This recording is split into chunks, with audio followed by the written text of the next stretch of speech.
बिस्मिल्लाहिर्रहमानिर्रहीम अस्सलाम वालेकुम स्टूडेंट्स। आज हम अपना टॉपिक स्टार्ट करने जा रहे हैं जी एथेनॉल को प्रिपेयर करने का। इंडस्ट्रियल प्रिपरेशन ऑफ अल्कोहल्स के अंदर हमने एथेनॉल को प्रिपेयर किया था पिछले लेक्चर में। आज के लेक्चर में हम एथेनॉल को प्रिपेयर करने जा रहे हैं। एथेनॉल हमारे पास है CH3CH2OH। सो एथेनॉल को प्रिपेयर किया जाता है by the process of fermentation. Fermentation में आपको पता है कि हमारे पास ईस्ट को यूज किया जाता है जिसकी वजह से एंजाइम जो है वो रिलीज होते हैं। सो हम कह सकते हैं कि फर्मेंटेशन हमारे पास एक बायोकेमिकल प्रोसेस है जो कि तभी होगा जब हमारे पास एंजाइम जो है वो प्रेजेंट होंगे। सो हम कह सकते हैं इसके अंदर एंजाइम का प्रेजेंट होना जरूरी है, यानी कि जब एंजाइम प्रेजेंट है तो फिर हमारे पास एक प्रोसेस जो है वो स्टार्ट हो जाता है। सो एथेनॉल को भी अब हम स्केल लेवल पर क्या कर रहे हैं, फर्मेंटेशन के जरिए से प्रिपेयर करते हैं। और इसके लिए हमारे पास जो टेम्परेचर है, ऑप्टिमम टेम्परेचर है 25 से 35 डिग्री सेंटीग्रेड, यानी इतना टेम्परेचर को प्रोवाइड करना चाहिए। इसके अलावा और भी चीजें इसके लिए जरूरी, जैसे कि एयरेशन जो है वो जरूरी है, एयर जो है वो मौजूद होनी चाहिए। इसके अलावा जिस सोल्यूशन में हम इसको प्रिपेयर कर रहे हैं वो solution it must be dilute, गाढ़ा नहीं होना चाहिए, कंसंट्रेटेड नहीं होना चाहिए, डाइल्यूट होना चाहिए। इसके अलावा प्रिजर्वेटिव जो हैं वो इसके अंदर से एब्सेंट होने चाहिए, इट शुड बी एब्सेंट। सो ये तीन मेन चीजें हैं। इसके अलावा टेम्परेचर ये हमारे पास इंपॉर्टेंट है इसके अंदर, और एंजाइम का प्रेजेंट होना ये इंपॉर्टेंट है। सो जब ये सारी चीजें हमारे पास मौजूद होती हैं, ये सारे केसेस हमारे पास कंप्लीट होते हैं, रिक्वायरमेंट कंप्लीट होती है, तो फर्मेंटेशन जो है वो कंप्लीट हो जाती है। अब हम देख लेते हैं कि एथेनॉल किस तरह से हमारे पास प्रिपेयर हो रही है। हम कहते हैं एथेनॉल मुख्तलिफ फर्मेंटेशन से प्रिपेयर हो सकती है। अगर हम मोलासिस की फर्मेंटेशन करें, इससे भी हमारे पास एथेनॉल जो है वो प्रिपेयर हो जाएगी। इसके अलावा अगर स्टार्च ही करें सो इससे भी एथेनॉल प्रिपेयर हो जाएगी। इसके अलावा और भी चीजें हैं, जैसे कि फ्रूट की भी हम कर लेते हैं फर्मेंटेशन, इसके जरिए से एथेनॉल जो है वो प्रिपेयर हो जाती है। तो सबसे पहले मोलासिस से देख लेते हैं कि मोलासिस हमारे पास है क्या, उसकी फर्मेंटेशन से सच में हमारे पास एथेनॉल जो है वो प्रिपेयर होता है या नहीं होता। तो मोलासिस सबसे पहले देख लेते हैं कि मोलासिस है क्या चीज। मोलासिस में हम कहते हैं कि इधर हम लेते हैं शुगर केन हमारे पास गन्ना है। तो जब हम शुगर केन जूस प्रिपेयर करते हैं, फॉर एग्जाम्पल मैंने शुगर केन जूस जो प्रिपेयर किया है और वो किस फॉर्म में, वो कंसंट्रेटेड फॉर्म में, मतलब कि गाढ़ा है। सो इस फॉर्म में जब मेरे पास एक गन्ने का जूस मौजूद होगा तो उस जूस के अंदर मेरे पास कुछ रेजिड्यू जो है वो बन जाएगा।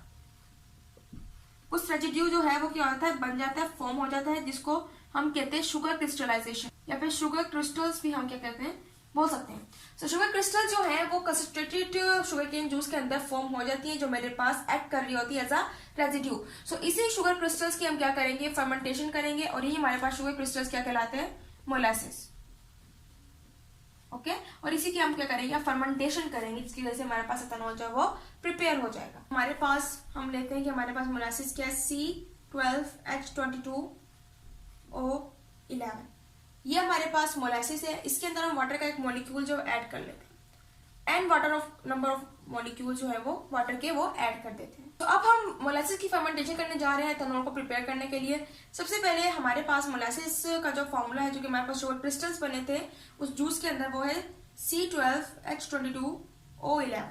ओके इसके अंदर हम एक वाटर का मॉलिक्यूल जैसे एडअप करेंगे, हमारे पास यहाँ पर ईस्ट जो है मौजूद होगी, यानी कि ये हमारे पास ईस्ट जो यहाँ पे एज अ कैटलिस्ट एक्ट करेगा। ईस्ट ही हमारे पास यहाँ पर एंजाइम रिलीज करेगा, क्योंकि आपको पता है एथेनॉल में फर्मेंटेशन हो रही है और फर्मेंटेशन में ईस्ट का होना जरूरी है, क्योंकि ईस्ट होगी तो हमारे पास एंजाइम रिलीज होगा। तो जैसे हम मोलासिस और वाटर का मॉलिक्यूल एडअप करेंगे इन द ईस्ट क्या करेगी, एंजाइम रिलीज करेगी। उस एंजाइम को कहते हैं इन्वर्टेज। सो ये एंजाइम जो रिलीज होगा, जैसे एंजाइम रिलीज होगा प्रोसेस स्टार्ट हो जाएगा, इधर कन्वर्जन होंगी थोड़ी बहुत, और यहाँ पर हमारे पास जो चीज बनेगी वो बनेगी C6H12O6। एक हमारे पास बन जाएगा ग्लूकोज का मॉलिक्यूल और एक फ्रुक्टोज का मॉलिक्यूल। सो अब हम यहाँ से ग्लूकोज का एक मॉलिक्यूल ले लेते हैं जो हमारे पास बना है C6H12O6। सो यहाँ से ग्लूकोज का मॉलिक्यूल उठा लेते हैं और यहाँ पर हम ले लेते हैं, ठीक है। अब यहाँ से हम इसको एडअप करते हैं इन द ईस्ट।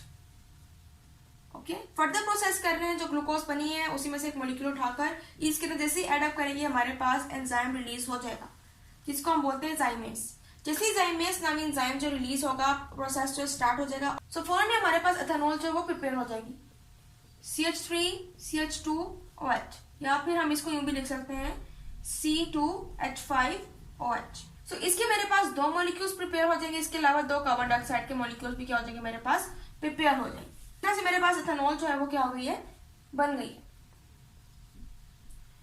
और अगर हम इसका मैकेनिज्म देखेंगे किस तरह से हमारे पास बन रही है, ये हमारे पास ग्लूकोज का स्ट्रक्चर है जिसके अंदर हमारे पास 6 कार्बन मौजूद होती हैं। ओके, उनके साथ हाइड्रोजन है, हर कार्बन के साथ 2 हाइड्रोजन अटैच है।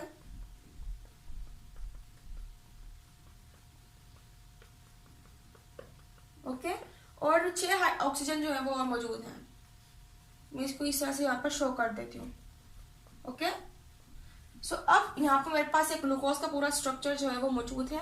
अब मैं कहती हूँ जो मेरे पास एथेनॉल इसमें से किस तरह प्रिपेयर होगी। मेरे पास 2 मॉलिक्यूल जो है वो एथेनॉल के प्रिपेयर हो रहे हैं और 2 कार्बन डाइऑक्साइड के मॉलिक्यूल, यानी कि मैं कह सकती हूँ मेरे पास ये 2 कार्बन के मॉलिक्यूल और ये 5 हाइड्रोजन मिलेंगे। ओके, C2H5 एक बन गया, इसके अलावा ये 2 और यहाँ से मेरे पास ये 5 हाइड्रोजन, ये दूसरा मॉलिक्यूल, ये पहला मॉलिक्यूल, ये दूसरा मॉलिक्यूल प्रिपेयर हो गया। अब मैं इसको अगर मजीद देखो तो मेरे पास एक OH ग्रुप भी होना चाहिए। सो ये मेरे पास एक ये OH हो गया और इसके अलावा ये एक OH हो गया। सो 2 OH भी आ गए, क्योंकि अगर इसको खोल के लिखो तो मेरे पास 2 मॉलिक्यूल्स हैं, C2H5OH, C2H5OH, और ये भी मेरे पास 2 कार्बन डाइऑक्साइड के मॉलिक्यूल हैं, एक कार्बन डाइऑक्साइड एंड दूसरी कार्बन डाइऑक्साइड। अब क्या हुआ, एक मॉलिक्यूल C2H5 का बन गया, दूसरा C2H5 का बन गया, 2 OH के भी बन गए, एक OH ये रहा, दूसरा OH ये रहा। ओके, ये हमारे पास पोर्शन कंप्लीट हो गया। बाकी हमारे पास क्या बना लेंगे, कार्बन डाइऑक्साइड। 2 कार्बन है, एक ये कार्बन है जो कि 2 ऑक्सीजन के साथ मिल जाएगी, कार्बन डाइऑक्साइड बन जाएगी, एक ये कार्बन है जो बाकी 2 ऑक्सीजन के साथ मिल जाएगी और कार्बन डाइऑक्साइड बना देगी। तो इस तरह से हमारे पास एथेनॉल जो है प्रिपेयर होगा फ्रॉम द मोलासिस। अब हम एथेनॉल को प्रिपेयर करने जा रहे हैं फ्रॉम स्टार्च। स्टार्च में हमारे पास जो फॉर्मूला है वो हमारे पास है C6H10O5 ओके, और यहाँ पर भी हम n नंबर ऑफ जब वाटर का मॉलिक्यूल ऐड करते हैं in the presence of yeast, so हमारे पास डायस्टेस नामी एंजाइम रिलीज होता है और इसकी प्रेजेंस में मेरे पास जो चीज बनती है वो है C12H22O11। क्योंकि अगर मैं इसको सॉल्व करने की कोशिश करूं तो मेरे पास 2 6 12, ओके, तो मेरे पास 12 कार्बन हो गए, 2 10 20 और 2 हाइड्रोजन यहाँ से और एडअप हो जाएंगे तो H22 हो जाएगा। इसके अलावा 2 5 10 ऑक्सीजन की 10 है, एक ऑक्सीजन यहाँ पर मौजूद है वो इसमें एडअप हो जाएगा O11। ओके, सो मेरे पास C12H22O11 जो है वो प्रिपेयर हो जाएगा। और ये हमारे पास क्या है, माल्टोज। ओके, अब इसी माल्टोज को हम यूज करेंगे यहाँ पर दोबारा से as a reactant C12H22O11। Okay, अब इसी माल्टोज को हम यूज करेंगे और इसके अंदर हम वाटर का मॉलिक्यूल एडअप करेंगे। उसको जैसे हम ईस्ट के अंदर एंटर करेंगे, ईस्ट जो है वो माल्टेज एंजाइम रिलीज करेगी जिसकी प्रेजेंस में ये सारा प्रोसेस होगा और हमारे पास ग्लूकोज का मॉलिक्यूल बन जाएगा। ओके, ग्लूकोज जो हमारे पास एक प्रिपेयर हो जाएगी। अब इसी ग्लूकोज को हम यहाँ पर यूज करेंगे C6H12O6।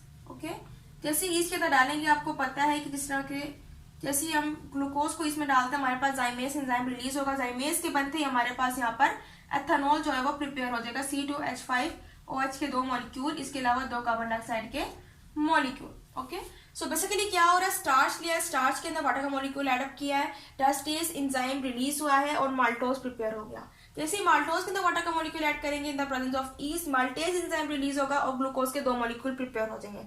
और आपको पता है जैसे ग्लूकोज के मॉलिक्यूल को हम ईस्ट में डालेंगे जाइमेस बनेगा। और ग्लूकोज का स्ट्रक्चर मैंने आपको बनाकर दिखाया था जिसके अंदर हमारे पास पूरा जो 2 मॉलिक्यूल है एथेनॉल के और कार्बन डाइऑक्साइड के मॉलिक्यूल इसमें से प्रिपेयर हो रहे थे। सो इस तरह से हमारे पास एथेनॉल जो प्रिपेयर की जाती है at the industrial scale level. So ये था आज का हमारा लेक्चर। उम्मीद है आपको लेक्चर समझ आएगा। इंशाल्लाह अगले लेक्चर में मजीद जो टॉपिक्स हैं उनको हम स्टडी करेंगे। सो तब तक के लिए अल्लाह हाफिज़।